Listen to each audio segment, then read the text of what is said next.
घटना जनवरी 1937 की है। भारत में उस समय ब्रिटिश शासन था। केंद्रीय सरकार के भारतीय अधिकारी श्री कृष्ण स्वामी स्थानांतरित होकर शिमला आए थे। जो बंगला उन्हें रहने के लिए मिला था, उसमें प्रथम रात्रि को एक महिला की छाया दिखाई दी, साथ ही घंटों की आवाज सुनाई दी। इस आवाज को सुनते ही श्री रामास्वामी ने भयभीत होकर दूसरे ही दिन वह बंगला छोड़ दिया। श्री कृष्ण स्वामी बंगला छोड़ देने के बाद वह बंगला एक दूसरे मुस्लिम भारतीय अधिकारी को अलॉट कर दिया गया। जब यह अधिकारी उस बंगले में रहने गए तो पहले ही दिन ठीक आधी रात के समय एक सफेदपोश महिला दिखाई दी। जहांगीरी घंटों की आवाज उसके आने के साथ बंगले में गूंज उठी। महिला की सिसकियां स्पष्ट रूप से सुनाई पड़ रही थीं। मुस्लिम अधिकारी उसी समय चीत्कार करते हुए बंगला छोड़कर भागे तथा उक्त आश्चर्यजनक घटना की सूचना पुलिस तथा उच्च अधिकारियों को दी। सूचना के उपरांत एक पुलिस इंस्पेक्टर ने कुछ सिपाहियों के साथ उस बंगले में पड़ाव डाला। रात के ठीक 12 बजे वही सफेदपोश महिला ऊंची एड़ी की चप्पलें पहने दिखाई दी। पुलिस इंस्पेक्टर ने रिवॉल्वर से लगातार 5-6 गोलियां उस पर चलाईं, किंतु उस पर कोई प्रभाव न पड़ा। पहले सिसकियां तथा फिर ठहाका मारकर हंसने की आवाज तथा बाद में जहांगीरी घंटों की आवाज सुनते ही इंस्पेक्टर के होश हवाश उड़ गए। पसीने से लथपथ इंस्पेक्टर तथा सिपाही उस बंगले से निकलकर भाग खड़े हुए। इस घटना से शिमला ही नहीं वरन दिल्ली की केंद्रीय सरकार भी आश्चर्य में पड़ गई। इसकी जांच के लिए उच्च स्तरीय कार्यवाही करने का आदेश जारी किया गया। प्रेतात्मा के इस रहस्यमय स्वरूप का मजाक उड़ाते हैं अंग्रेजी सरकार न दिल्ली से एक अनुभवी एवं साहसी इंस्पेक्टर श्री कल्लाम के नेतृत्व में एक पुलिस दस्ता घटना की जांच के लिए भेजा। इंस्पेक्टर कल्लाम ने सिपाहियों को बंगले के चारों ओर तैनात कर दिया तथा स्वयं डाइनिंग रूम की एक कुर्सी पर बैठ गए। इंस्पेक्टर कल्लाम के कुर्सी पर बैठते ही एक विचित्र बिल्ली उनके पास से उछल कूद मचाती कमरे में ही गायब हो गई। वे भयभीत तो हुए, परंतु साहस जुटाकर अपना रिवॉल्वर भरकर सचेत होकर बैठ गए।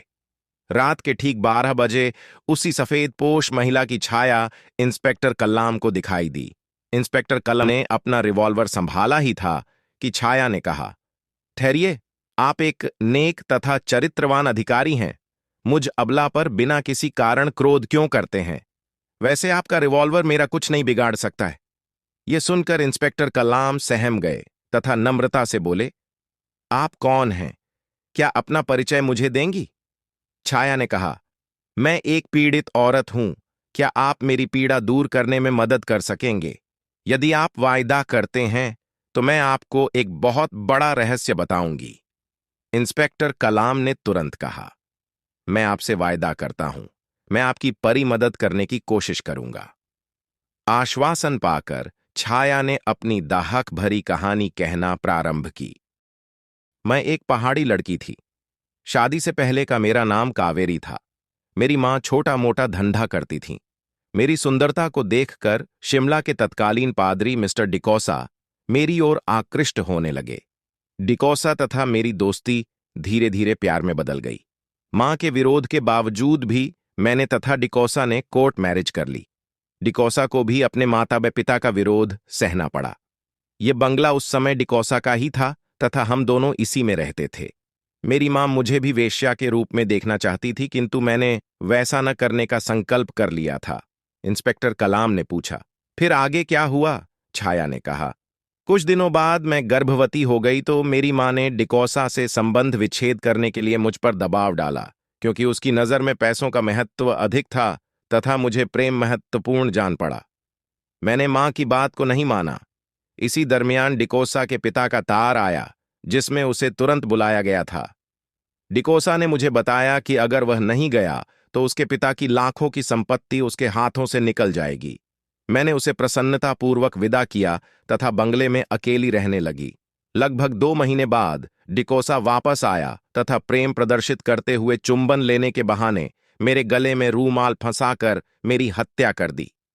इंस्पेक्टर कलाम ने आश्चर्यचकित होकर पूछा, आगे क्या हुआ बताओ? छाया ने कहा, हां सुनिए। मेरी लाश पीछे वाले कमरे के बीचों बीच खड़ी है। पलस्तर उखाड़ने पर एक पत्थर के नीचे मेरे शव के अवशिष्ट भाग अब भी मिल जाएंगे। डिकोसा का रूमाल तथा जेब का कुछ सामान भी उसी में पड़े मिल जाएंगे। इंस्पेक्टर साहब, मैं चाहती हूं कि डिकोसा पर मुकदमा चलाकर उसे प्राणदंड दिलाया जाए। इस संबंध में मैं आपकी हर संभव सहायता करूंगी। इतना कहकर वह छाया गायब हो गई। इंस्पेक्टर कल्लाम ने कावेरी के पूरे कथनों को नोट कर लिया तथा अपने उच्च अधिकारियों को इस घटना से अवगत करवाया। फौरन इस बात की सत्यता का पता लगाने के लिए एक मजिस्ट्रेट के समक्ष उस कमरे की खुदाई की गई। एक महिला के शव के साथ एक रूमाल तथा अन्य सामान भी मिला। इतना प्रमाण मिलने पर आयज्जिक के विरुद्ध हत्या का मुकदमा दायर करा दिया गया। मुकदमे में डिकोसा के वकील ने कहा, यदि यह बयान जो इंस्पेक्टर कल्लाम ने नोट किए हैं कावेरी के हैं, तो उसमें उसके हस्ताक्षर क्यों नहीं हैं? इंस्पेक्टर कल्लाम ने समय मांगा तथा दूसरे दिन उसी बंगले में कावेरी की छाया की प्रतीक्षा करने लगा। किंतु छाया समय से पहले ही उस कमरे में उपस्थित थी। उसने गलती स्वीकार करते हुए कहा, कलाम साहब, आप कागज टेबल पर रखें तो हस्ताक्षर किए देती हूं। इंस्पेक्टर कल्लाम ने उसके कहे अनुसार कागज टेबल पर रखा तथा देखता रहा। कागज पर लिखा गया, मैं बयान देती हूं कि मैंने जो कथन इंस्पेक्टर के समक्ष दिए हैं वे मेरे ही हैं। उक्त बयानों में मेरे ही हस्ताक्षर हैं। हस्ताक्षर कावेरी। अगले दिन कोर्ट खुलते ही मामला पेश हुआ। वकील तथा जज सभी आश्चर्यचकित थे।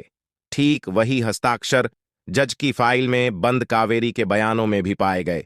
पुनः बचाव पक्ष के वकील ने प्रश्न किया, यदि कावेरी हस्ताक्षर कर सकती है तो कोर्ट में आकर बयान दे या कोई ऐसा प्रमाण या सबूत दे जिससे यह विश्वास किया जा सके कि वे हस्ताक्षर कावेरी के ही हैं। समय मांगकर इंस्पेक्टर कलाम वापस रात में कावेरी से मिलने गया तथा उसे सारी बात बताई तो कावेरी ने बॉम्बे से भेजा गया। डिकोसा के पिता का तार्व कोर्ट मैरिज के कागजात के बारे में बताया तथा उन्हें कहां बंगले में रखा गया है यह भी बताया।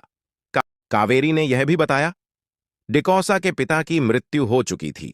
यह झूठा तथा फर्जी तार डिकोसा ने मुझसे पिंड छुड़ाने के लिए मंगवाया था। कोर्ट में पहुंचकर इंस्पेक्टर कलाम ने डिकोसा के नाम का जाली तार व विवाह के कागजात प्रस्तुत कर दिए। डिकोसा न तो यह सिद्ध कर सका कि उसने कावेरी को तलाक दिया था, न यह बता सका कि वह कहां है। अंततः डिकोसा ने अपना अपराध स्वीकार कर लिया और उसे फांसी की सजा सुना दी गई। प्राणदंड के निर्णय के दिन इंस्पेक्टर कलाम पुनः उसी बंगले में गए। जब वह उसी कमरे में कावेरी का इंतजार कर रहे थे तो अचानक उन्हें नींद की झपकी आ गई। स्वप्न में कावेरी की छाया ने उन्हें धन्यवाद दिया तथा कहा, अब मेरी आत्मा को पूर्ण शांति मिल गई है तथा अब इस छाया शरीर से मुक्त हो रही हूं, अतः भविष्य में आपसे न मिल सकूंगी। आपने जो कुछ भी मेरे लिए किया है, इस एहसान का बदला मैं नहीं चुका सकती, परंतु मेरी यह इच्छा है कि बेडरूम के पीछे वाली खिड़की के नीचे एक बक्सा गड़ा है, उसे आप खोदकर निकाल लें तथा अपनी धर्मपत्नी को मेरी हार्दिक भेंट के रूप में उसे दे दें। इतना कहकर वह छाया गायब हो गई। सुबह होने पर इंस्पेक्टर कलाम ने वह स्थान खुदवाया। वास्तव में उस स्थान पर एक बक्सा निकला जिसमें लगभग 40,000 रुपये के मूल्य के सोने के आभूषण मिले। इंस्पेक्टर कलाम ने पूरी ईमानदारी के साथ बक्से को सरकारी खजाने में जमा करा दिया, परंतु अंग्रेजी सरकार ने इंस्पेक्टर कलाम की ईमानदारी तथा सफल प्रयासों के पुरस्कार स्वरूप वह पूरी संपत्ति उन्हीं को दे दी। तो दोस्तों, कैसी लगी यह कहानी? और ऐसे ही दिलचस्प कहानी सुनने के लिए आप इस चैनल को लाइक, सब्सक्राइब, कमेंट और शेयर जरूर करें। धन्यवाद।